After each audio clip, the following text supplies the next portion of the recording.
कहानी शुरू होती है एक शांत सी सुबह से, जब सूरज की पहली किरणें रूपपुर गांव के मिट्टी के घरों को हल्के हल्के जगाने लगी थीं। लेकिन एक घर था जहां सूरज की रोशनी हर रोज आने से पहले कई परछाइयों से टकराती थी। वो घर था कुसुम का। लोगों को बस इतना पता था कि कुसुम एक समझदार और सुंदर लड़की थी, लेकिन उसकी आंखों में जो गहराई थी वो किसी नदी की तरह शांत तो दिखती थी, पर नीचे बहता था अतीत का तूफान। कुसुम का जन्म इसी गांव में हुआ था। पिता एक साधारण किसान, माँ बहुत ही धार्मिक। बचपन में ही उसने माँ को एक अजीब डर के साथ जीते देखा था। रात को दरवाजा बंद कर देना, किसी से ज्यादा हंसकर बात न करना, औरतों के अकेले बाहर न निकलने की हिदायतें। जब कुसुम सिर्फ 13 साल की थी, तब एक भयानक हादसा हुआ। गांव का ही एक रात को शराब पीने वाला ताकतवर व्यक्ति, जिसका नाम कोई आज भी नहीं लेना चाहता, उसे एक सुनसान खेत की ओर खींच कर ले गया। कुसुम की किस्मत से उसकी माँ समय पर पहुंच गई, लेकिन उस रात ने बहुत कुछ तोड़ दिया। कुसुम जब 18 की हुई तो उसने एक लड़के से प्रेम किया। मुकुल नाम था उसका।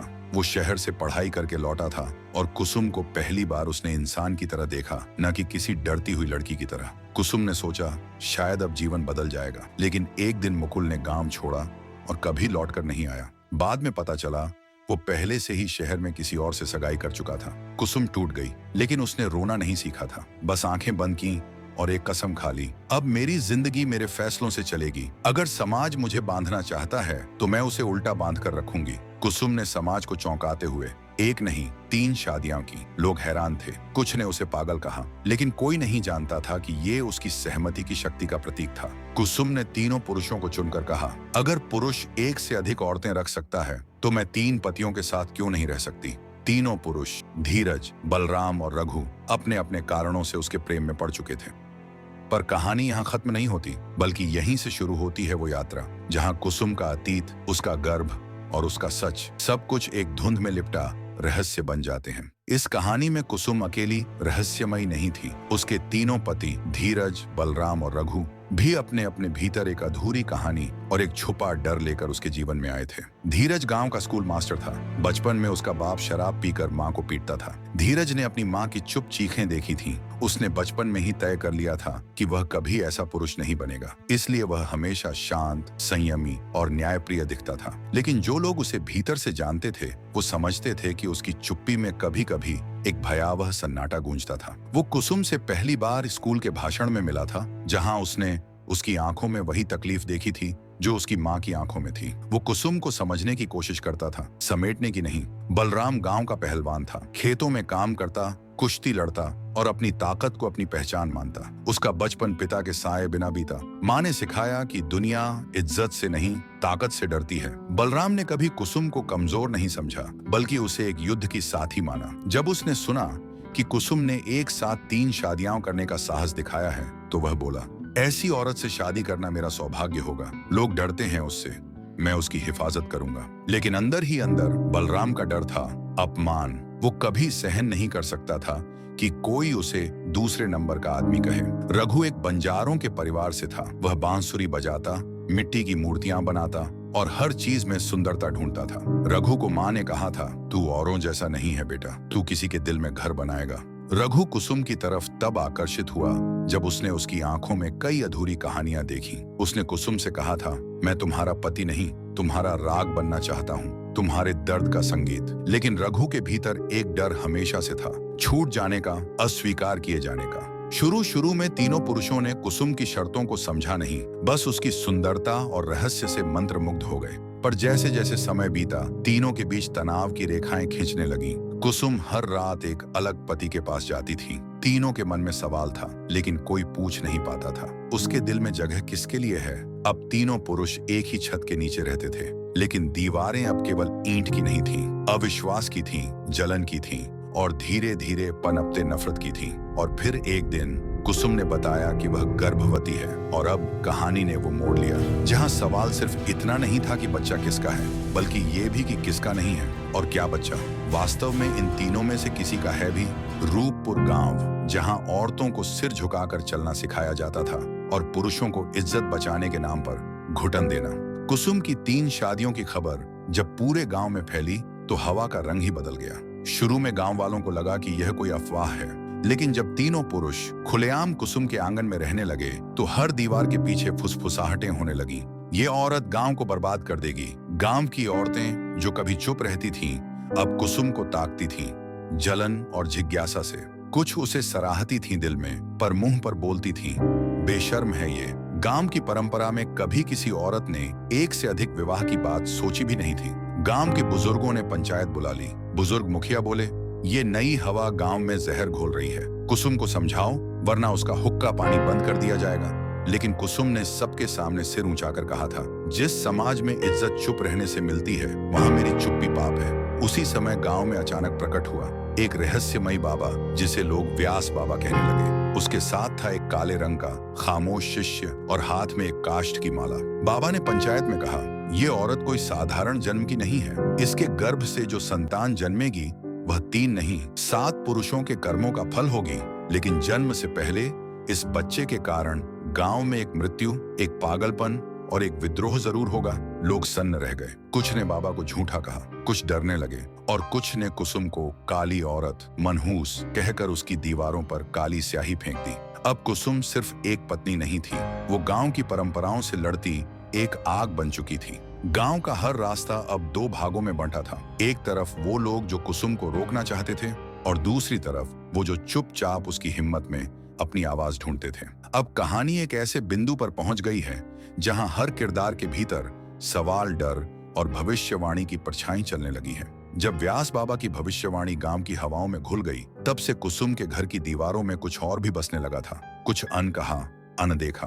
कुसुम की गर्भावस्था का दूसरा महीना चल रहा था। वो अक्सर आधी रात को चौंक कर उठ बैठती, पसीने से तर, सांसें तेज। हर बार एक ही सपना, एक औरत चेहरा ढका हुआ किसी नदी के किनारे खड़ी है और बार बार कहती है, ये बच्चा तेरा नहीं है, ये मेरा है, मेरा। कुसुम को डर लगने लगा था। क्या ये सिर्फ सपना था या कोई संदेश? एक रात गांव की बिजली चली गई। सन्नाटा इतना गहरा था कि सांसों की आवाज भी डराने लगी। कुसुम खिड़की के पास बैठी थी। जब उसने देखा, एक लंबी छाया घर के दरवाजे तक आई, एक पल रुकी और फिर अंधेरे में गायब हो गई। तीनों पतियों में से कोई बाहर गया, लेकिन किसी को कुछ नजर नहीं आया। अब रोज सुबह जब कुसुम तुलसी में जल देती, उसे लगता कोई झाड़ियों के पीछे से उसे देख रहा है। कभी कोई लाल रुमाल गिरा मिलता, कभी किसी ने उसके दरवाजे पर नींबू मिर्ची टांगी होती। गांव के बच्चे तक कहने लगे, कुसुम के घर में चुड़ैल रहती है। एक दिन शिवलाल को खेत से लौटते वक्त एक कागज का टुकड़ा मिला, जिस पर लिखा था, तू चाहे जितना प्यार कर ले, माँ बनेगी वो, लेकिन बच्चे का बाप तू नहीं है। जिनकी परछाई गहरी हो, उनका नाम उजाले में नहीं लिया जाता। अब शिवलाल के चेहरे पर डर नहीं, शक और गुस्से की लकीरें थीं। एक शाम जैसे ही सूरज डूबा, कुसुम घर के भीतर से भयानक चीख के साथ दौड़ती हुई बाहर आई। बाल खींचे, मैं अकेली नहीं हूँ। अब कहानी उस मोड़ पर है जहाँ न सिर्फ 3 पतियों के बीच का रिश्ता उलझ रहा है, बल्कि कुसुम की मानसिक हालत, उसका गर्भ और गांव की भयभीत नजरें, सब कुछ बिखर रहा है। और सबसे डरावनी बात ये, कहीं ये सब कोई बड़ा खेल तो नहीं? बाहर से अगर आप कुसुम को देखें तो लगेगा वो तेज है, निर्भीक है, गांव वालों की परवाह नहीं करती।